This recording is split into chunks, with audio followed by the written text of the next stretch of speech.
everyone, I'm Miss Mary Beth. I'm the Youth Services Librarian at Ingalls Memorial Library in Ringe, and I'm here today for Armchair Adventures. And that's our series where every day I read a little bit of a book to you, and eventually we finish a whole book. And the book we're reading right now is The Jungle Book, and it's written by Rudyard Kipling. And it was written in 1893 and 1894 in a series of short stories that was published in a magazine.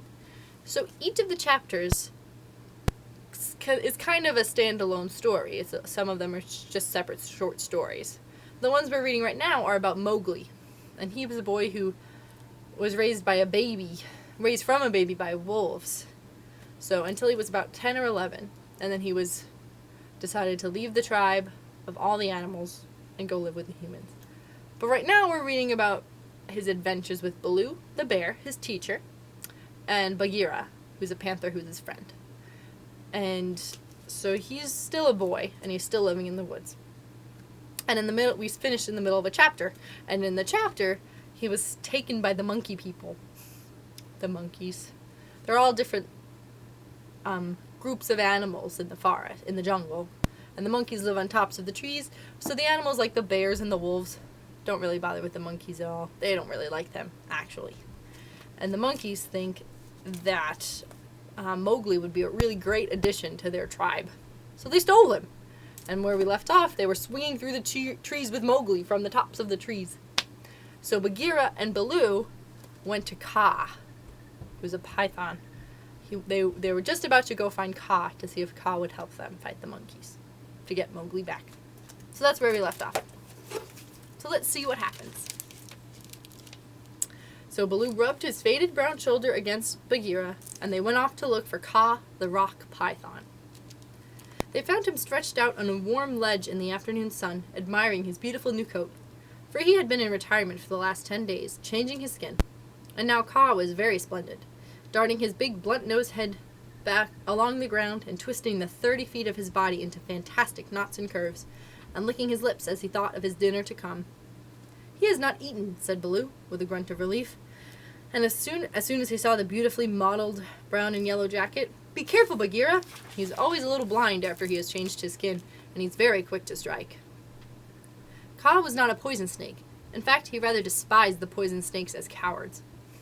But his strength lay in his hug, and when he had once lapped his huge coils round anybody, there was no more to be said. "Good hunting!" cried Baloo, sitting up on his haunches. Like all snakes of his breed, Kaa was rather deaf, and did not hear the call at first. Then he curled up, ready for any accident, his head lowered. "Good hunting for us all," he answered. "Oh-ho, Baloo, what dost do here?" "Good hunting, Bagheera. One of us at least needs food. Is there any news of game afoot? A doe now, or even a young buck? I am as empty as a dried well." "We are hunting," said Baloo carelessly. He knew that you must not hurry Kaa. He is too big. "Give me permission to come with you," said Kaa. "A blow more or less is nothing to thee, Bagheera or Baloo, but I have to wait days and days in a wood path and climb half a night on the mere chance of a young ape. Psh! The branches are not what they were when I was young. Rotten twigs and dry boughs are they all. Maybe thy great weight has something to do with that matter," said Baloo. "I am a fair length," said Kaa with a little pride. "But for all that, it is the fault of this new-grown timber. I came very near to falling on my last hunt, very near indeed, and the noise of my slipping, for my tail was not tight wrapped around the tree, waked the Bandarlog, and they called me most evil names." Remember, the Bandarlog is another name for the monkey people, the monkey tribe. "Footless yellow earthworm," said Bagheera under his whiskers, as though he were trying to remember something. "Sss! Have they ever called me that?" said Kaa. "Something of that kind it was that they shouted to us last moon, but we never noticed them. They will say anything, even that thou hast lost all thy teeth, and wilt not face anything bigger than a kid, because they are indeed shameless, those Bandarlogs. Because thou art afraid of the he-goat's horns," Bagheera went on. "Now, a snake, especially a wary old python like Kaa, very seldom shows that he is angry, but Baloo and Bagheera could see the big swallowing muscles on either side of Kaa's throat ripple and bulge. "The Bandarlog have shifted their grounds," he said quietly. "When I came up into the sun today, I heard them whooping among the treetops. It is the Bandarlog that we follow now," said Baloo. But the word stuck in his throat, for that was the first time in his memory that one of the jungle people had owned to being interested in the doings of the monkeys. Beyond doubt, then, it is no small thing that it takes two such hunters, leaders in their own jungle, I am certain, on the trail of the Bandarlog. Kaa replied courteously, as he swelled with curiosity. Indeed, Baloo began, I am no more than the old and sometimes very foolish teacher of the law to the Seeonee wolf cubs, and Bagheera here. Is Bagheera, said the Black Panther, and his jaws shut with a snap, for he did not believe in being humble. The trouble is, Kaa, those nut stealers and pickers of palm have stolen away our man-cub, of whom thou hast perhaps heard.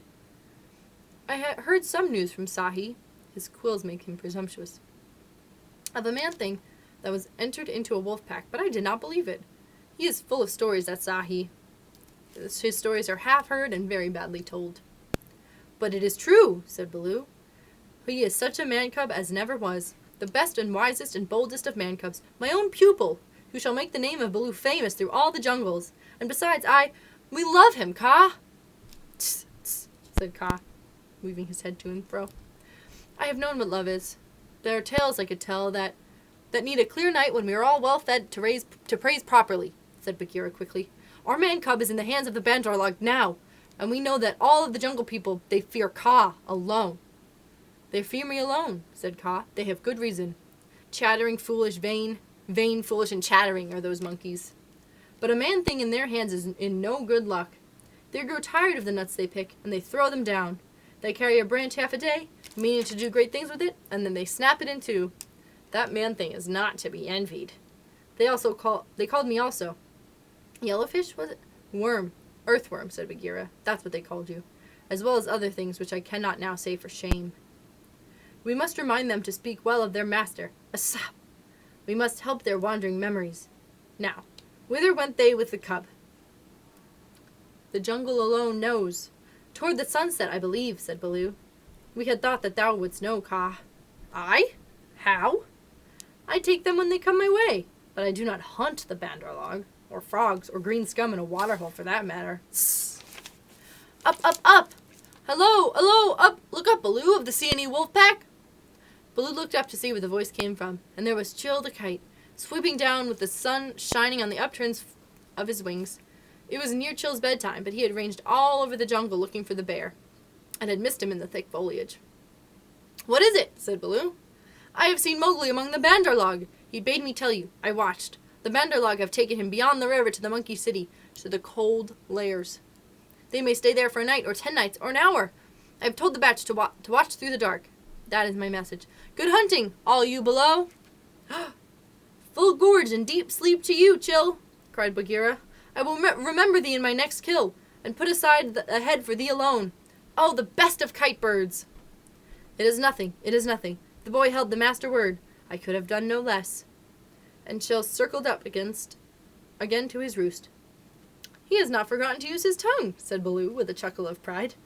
To think of one so young remembering the master word for the birds, too, while he is being pulled across trees. It was most firmly driven into him, said Bagheera. But I am proud of him, and now we must go to the cold lairs.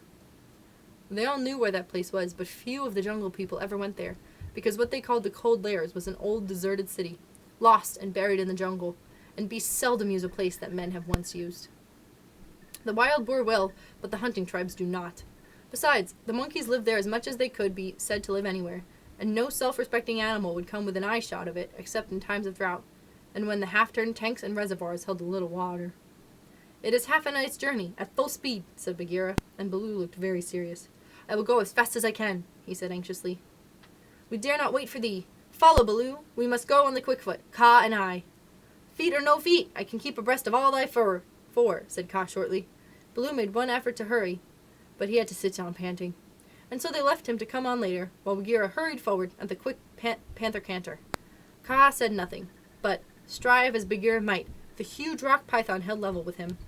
When they came to a hill stream, Bagheera gained, because he bounded across while Kaa swam, his head and his 2 feet of neck clearing the water, but on level ground Kaa made up the distance.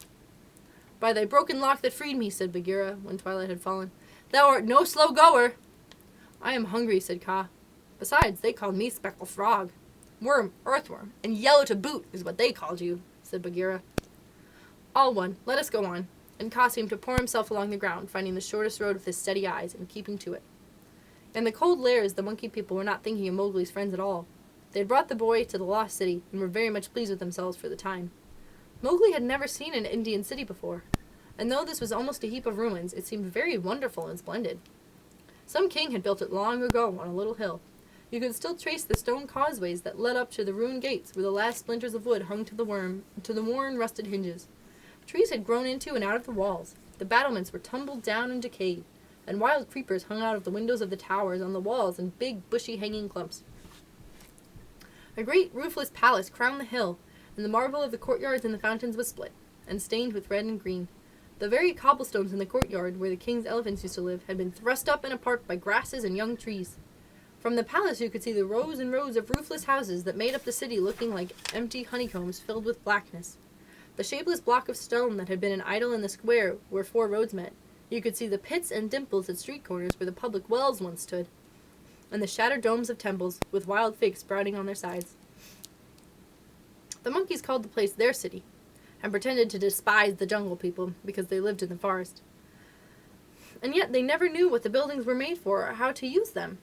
They would sit in circles on the hall of the king's council chamber and scratch for fleas and pretend to be men. Or the monkeys would run in and out of the roofless houses and collect pieces of plaster and old bricks in a corner, and forget where they had hidden them. And they would fight and cry in scuffling crowds, and then break off to play up and down the terraces of the king's garden, where they would shake the rose trees and the oranges in sport to see the fruit and flowers fall. They explored all the passages and dark tunnels in the palace, and the hundreds of little dark rooms, but they never remembered what they had seen and what they had not. And so they drifted about in ones and twos, or in crowds, telling each other that they were doing as men did. They drank at the tanks and made the water all muddy, and then they fought over it. And then they would all rush together in mobs and shout, "There is no one in the jungle so wise and good and clever, strong and gentle as the Bandar log." Then they would all begin again till they grew tired of the city and went back to the treetops, hoping the jungle people would notice them. It's a little sad. Mowgli, who had been trained under the law of the jungle, did not like or understand this kind of life. The monkeys dragged him into the cold lairs late in the afternoon, and instead of going to sleep, as Mowgli would have done after a long journey, they joined hands and danced about and sang their foolish songs. One of the monkeys made a speech, and told his companions that Mowgli's capture marked a new thing in the history of the Bandar log, for Mowgli was going to show them how to weave sticks and canes together as a protection against rain and cold. Mowgli picked up some creepers and began to work them in and out, and the monkeys tried to imitate it, but in a very few minutes they lost interest and began to pull their friends' tails or jump up and down on all fours, coughing. "I wish to eat," said Mowgli. "I am a stranger in this part of the jungle. Bring me food, or give me leave to hunt here." 20 or 30 monkeys bounded away to bring him nuts and wild pawpaws. But they fell to fighting on the road, and it was too much trouble to go back with what was left of the fruit. Mowgli was sore and angry as well as hungry, and he roamed through the empty city giving the stranger's hunting call from time to time. But no one answered him, and Mowgli felt that he had reached a very bad place indeed. "All that Baloo has said about the Bandar log is true," he thought to himself. "They have no law, no hunting call, and no leaders. Nothing but foolish words and a little picking, thievish hands. So if I am starved or killed here, it will be all my own fault. But I must try to return to my own jungle. Baloo will surely beat me, but that is better than chasing silly rose leaves with a Bandar log."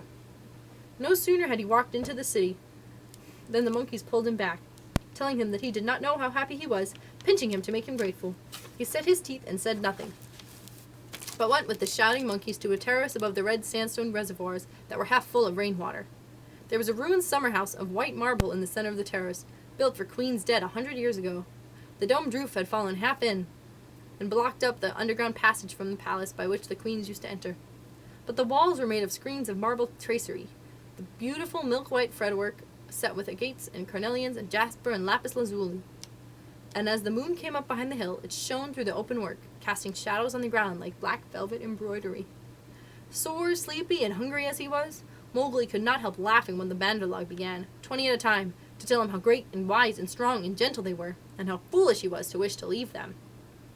"We are great, we are free, we are wonderful, we are the most wonderful people in all the jungle. We all say so, so it must be true," they shouted.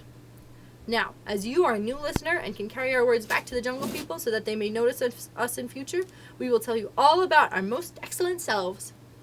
Mowgli made no objection, and the monkeys gathered by hundreds and hundreds on the terrace to listen to their own speakers singing the praises of the Bandarlog. And whenever a speaker stopped for want of breath, they would all shout together, "This is true! We all say so!" Mowgli nodded and blinked, and said yes, when they asked him a question, and his head spun with the noise. Tabaqui the jackal must have bitten all these people, he said to himself, and now they have the madness. Certainly this is Diwani, the madness. Do they never go to sleep? Now there is a cloud coming to cover that moon. If only it were a big enough cloud, I might try to run away in the darkness. But I am tired. That same cloud was being watched by two good friends in the ruined ditch below the city wall, for Bagheera and Kaa were, knowing well how dangerous the monkey people were in large numbers, did not wish to run any risks. The monkeys never fight unless they are 100 to 1, and few in the jungle care for those odds. "I will go to the west wall," Kaa said, and comes down swiftly with the slope of the ground in my favor. They will not throw themselves upon my back in the hundreds, but—" "I know it," said Bagheera. "Would that Baloo were here, but we must do what we can. When that cloud covers the moon, I shall go to the terrace. They hold some sort of council there over the boy." "Good hunting," said Kaa grimly, and glided away. He glided away to the west wall. That happened to be where the least ruined of any, and the big snake was delayed a while before he could find a way up the stones.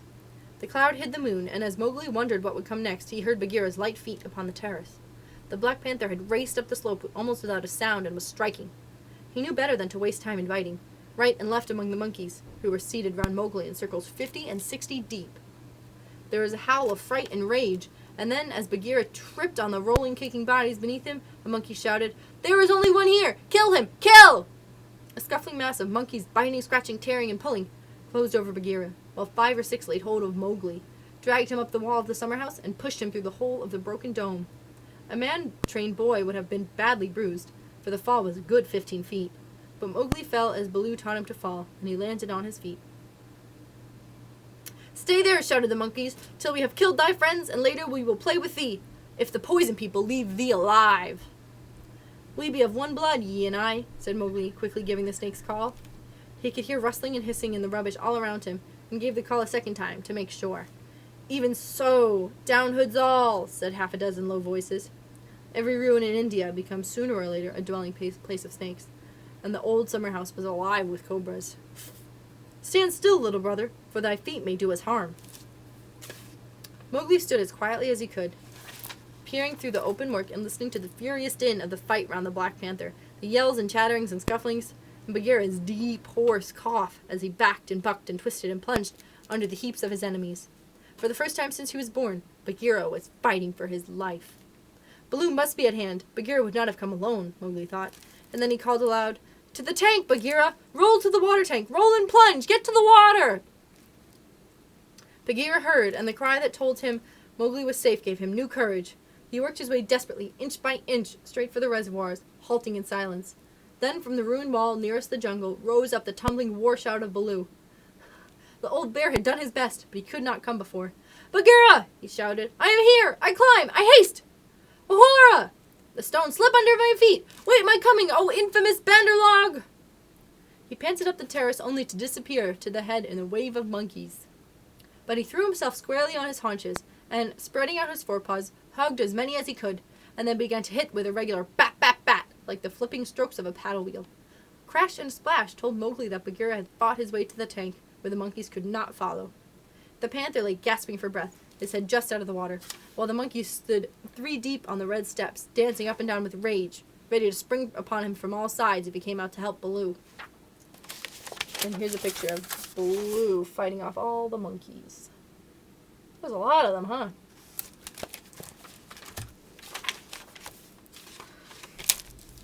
It was then that Bagheera lifted his dripping chin and in despair gave the snake's call for protection. "We be of one blood, ye and I," for he believed that Kaa had turned tail at the last minute. Even Baloo, half smothered under the monkeys on the edge of the terrace, could not help chuckling as he heard the Black Panther asking for help. Kaa had only just worked his way over the west wall, landing with a wrench that dislodged a coping stone in the ditch. He had no intention of losing any advantage of the ground, and coiled and uncoiled himself once or twice, to be sure that every foot of his long body was in working order. All that while, the fight with Baloo went on, and the monkeys yelled in the tank round Bagheera, and Man the Bat, flying to and fro, carried the news of the great battle over the jungle, till even Hathi the wild elephant trumpeted, and, far away, scattered bands of the monkey folk woke and came leaping among the tree roads to help their comrades in the cold lairs, and the noise of the fight roused all the daybirds for miles around. Then Kaa came straight, quickly, and anxious to kill. The fighting strength of a python is in the driving blow of his head, backed by all the strength and weight of his body. If you can imagine a lance, or a battering ram, or a hammer weighing nearly half a ton, driven by a cool, quiet mind living in the handle of it, you can roughly imagine what Kaa was like when he fought. A python 4 or 5 feet long can knock a man down if he hits him fairly in the chest, and Kaa was 30 feet long, as you know. His first stroke was delivered into the heart of the crowd around Baloo. It was sent home with shut mouth in silence, and there was no need of a second.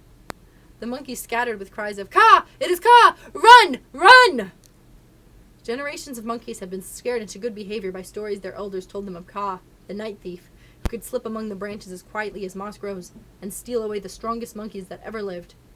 Of old Kaa, who could make himself look so like a dead branch or a rotten stump that the wisest were deceived till the branch caught them.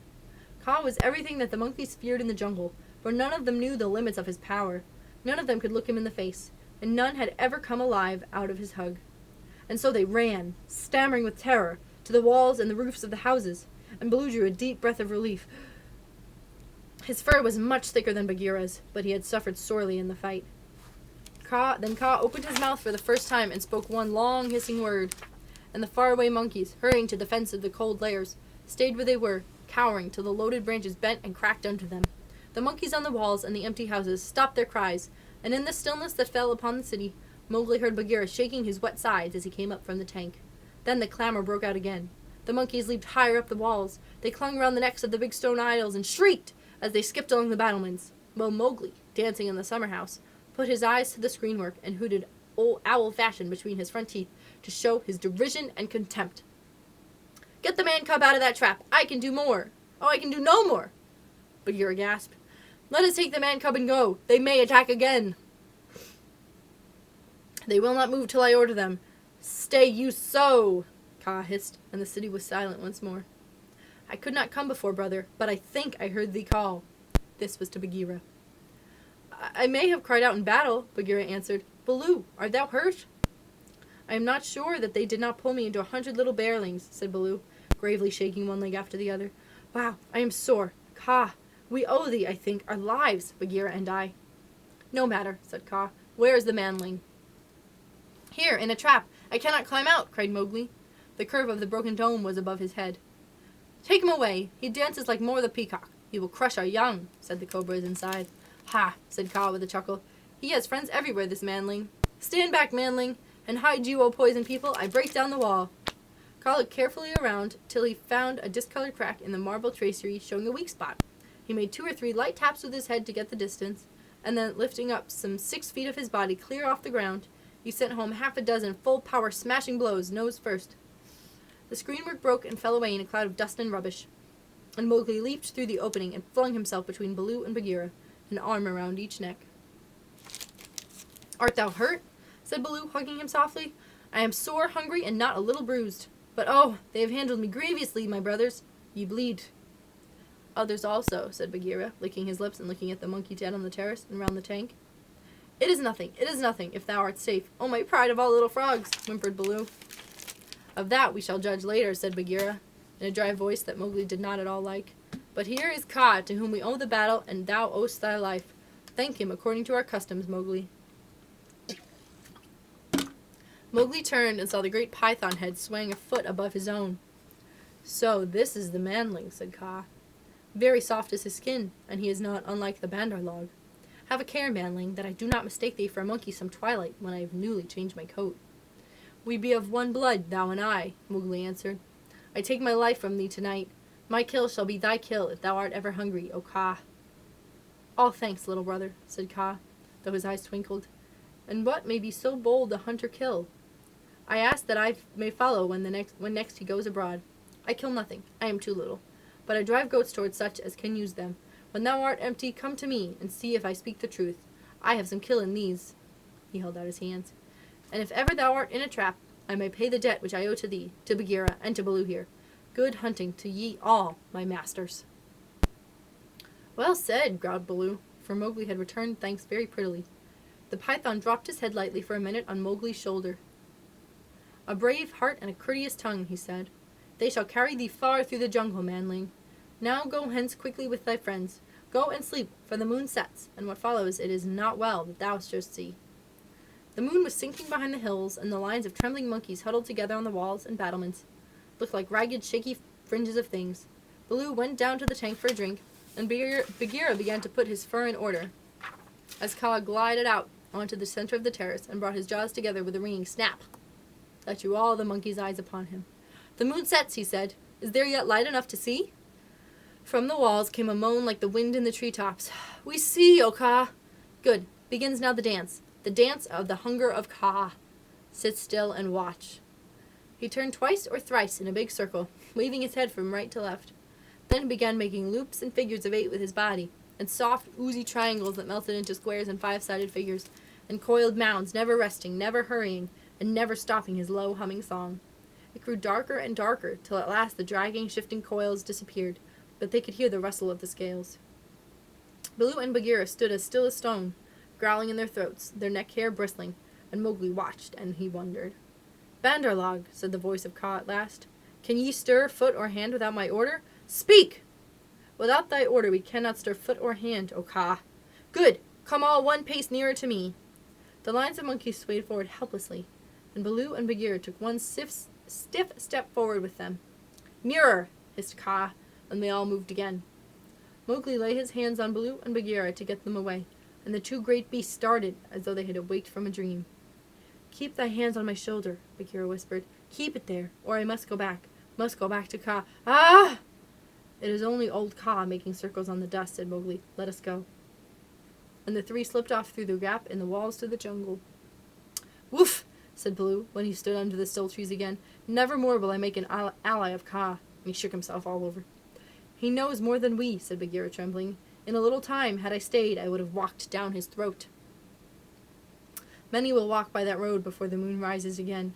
He will have good hunting, after his own fashion." "But what was the meaning of it all?" said Mowgli, who did not know anything of a python's powers of fascination.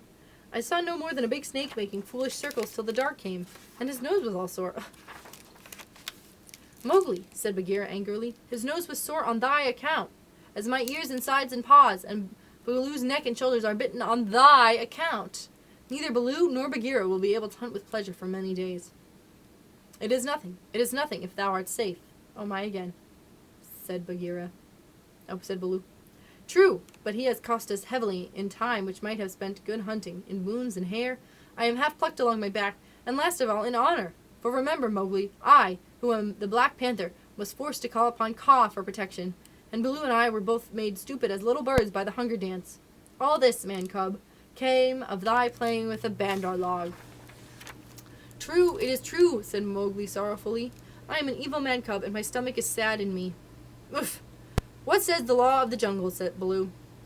Baloo did not wish to bring Mowgli into any more trouble, but could not tamper with the law, so he mumbled, "Sorrow never stays punishment. But remember, Bagheera, he is very little." "I will remember, but he has done mischief, and blows must be dealt now. Mowgli, hast thou anything to say?" "Nothing. I did wrong. Baloo and thou are wounded. It is just." Bagheera gave him 6 love taps from a panther's point of view. They would hardly have waked one of his own cubs, but for a 7-year-old boy they amounted to as severe a beating as you could wish to avoid. When it was all over, Mowgli sneezed and picked himself up without a word. "Now," said Bagheera, "jump on my back, little brother, and we will go home."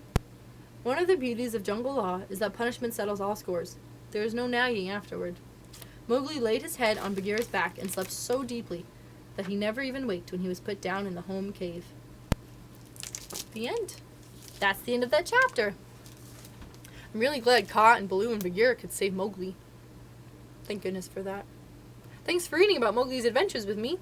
I'll see you tomorrow for more Armchair Adventures. Have a fun day!